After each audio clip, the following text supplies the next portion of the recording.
all aboard before 10 o'clock. Now, my first guest, well, what do I say? A world master. He has joined his distinguished tradition with many a Western mode, but his tradition stretches back further than most of ours, to at least the 13th century. But Baluji Shrivastav will tell me that. He and his sitar are here. It's very nice to have you back with us.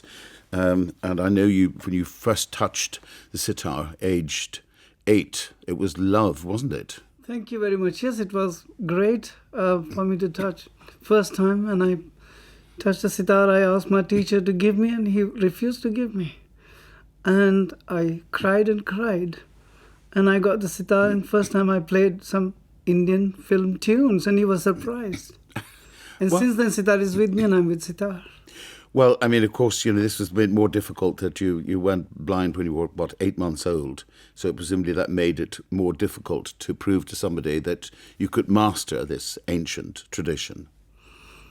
Well, I wouldn't say I've mastered.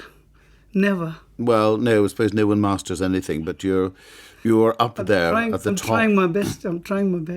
Well, I think your best is more than good enough. What is it about this extraordinary instrument? Just around me, and there it is sitting like a gourd with a long, long neck. I suppose what's cousin to the Western lute, I suppose.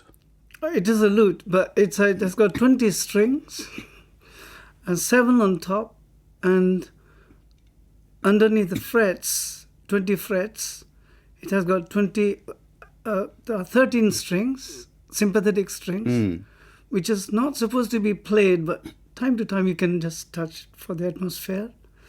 And it has got pumpkin gourd, and it has got 2 gourds, one at the bottom and one at the top. And so this gives me also vibration when I'm playing, because if there is only at the bottom, only audience can hear, and I can't hear that much.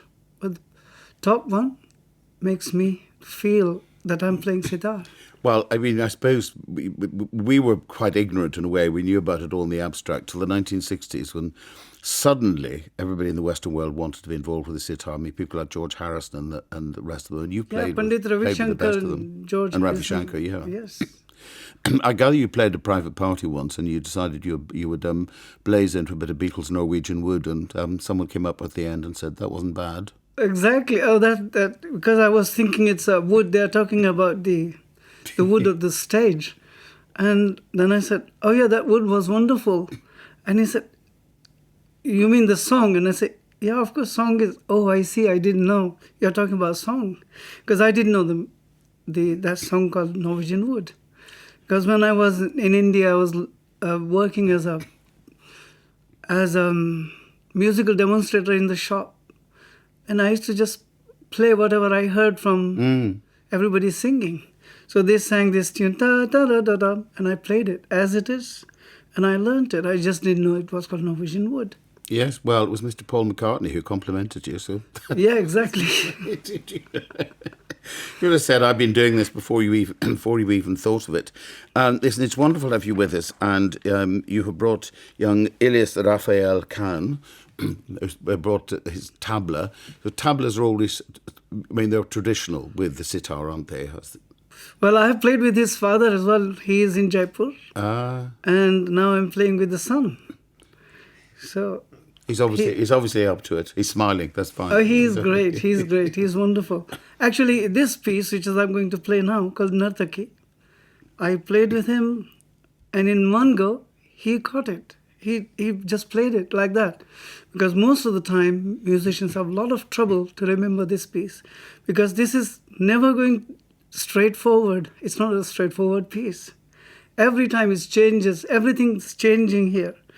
Yet, everything is in 16 beats, rhythmic cycle, 3 taal.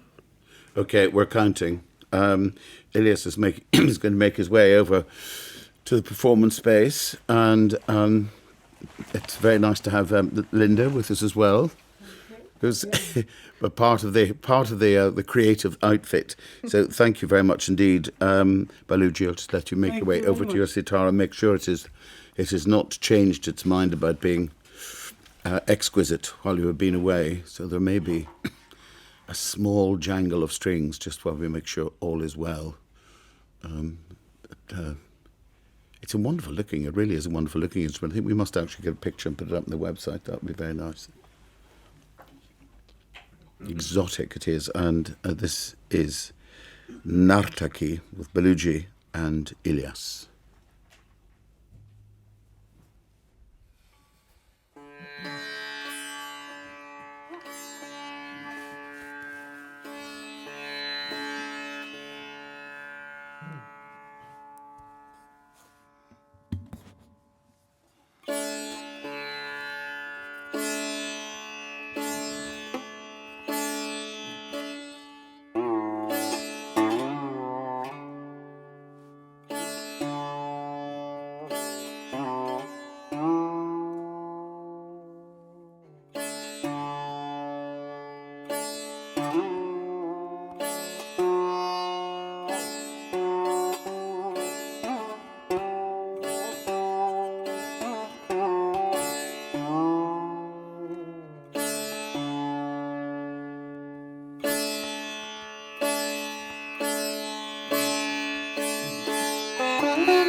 magical sound of Sit on the Hands of a Master, Nartaki by Baluji Shrivastav with Ilyas Raphael Khan on Tabla.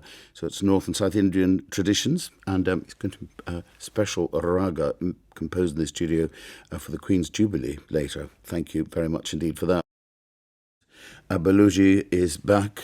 Thank you very much indeed. We're tuning the sitar. I think it's in good voice, isn't it? How difficult Pleasure, is it? yeah, thank you. So many much. strings. How long does it take you to tune it? Well, you seem to do it in an instant. It should take 21 minutes actually for 21 strings, but it doesn't.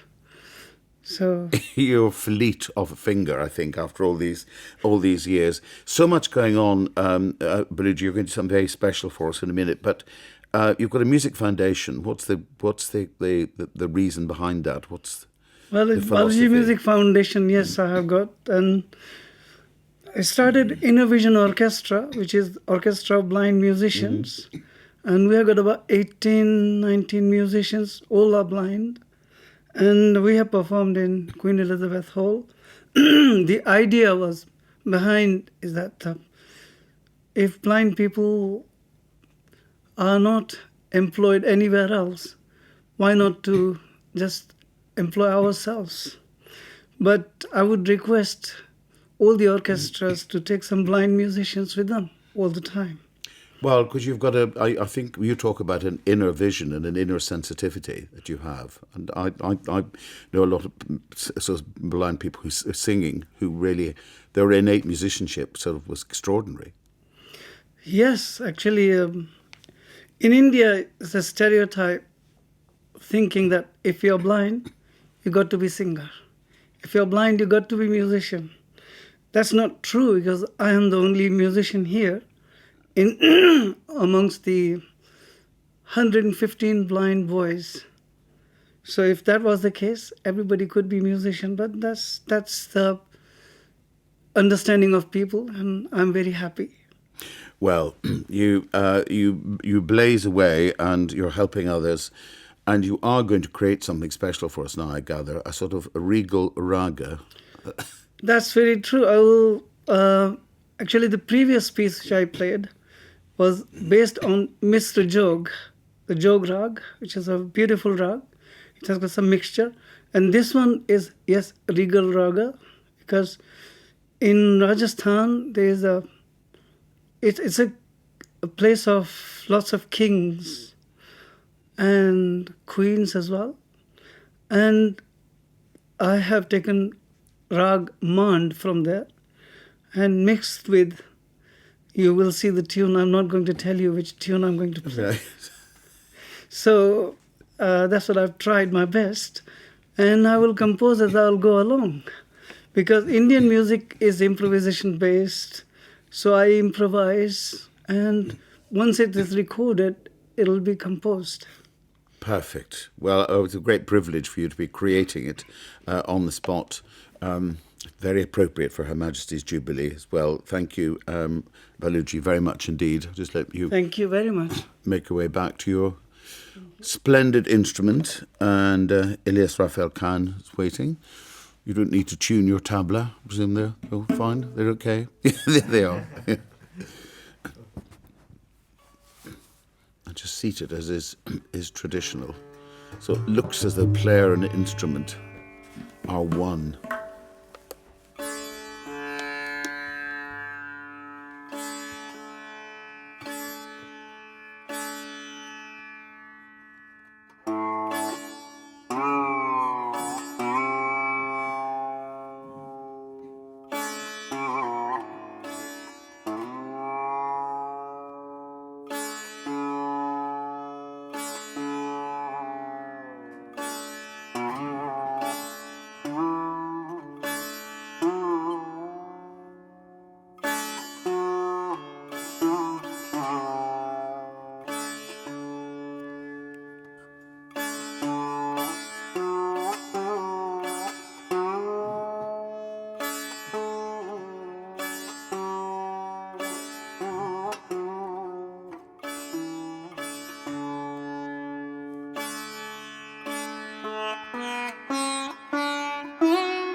Thank you. And indeed, we got the reference. The National Anthem, thank you very much indeed. The most regal of ragas, created by Baluji Shrivastav, right in front of our eyes, with Ilyas Raphael Khan on Tabla. Thank you very much for being with us. 26th of June, Harwich Festival, and the 6th of August, the Civic Arts Centre in Oswald Twistle in Lancashire. Lovely to have you with us. Thank you very much. It brings the time to 1:15 of 6 o'clock.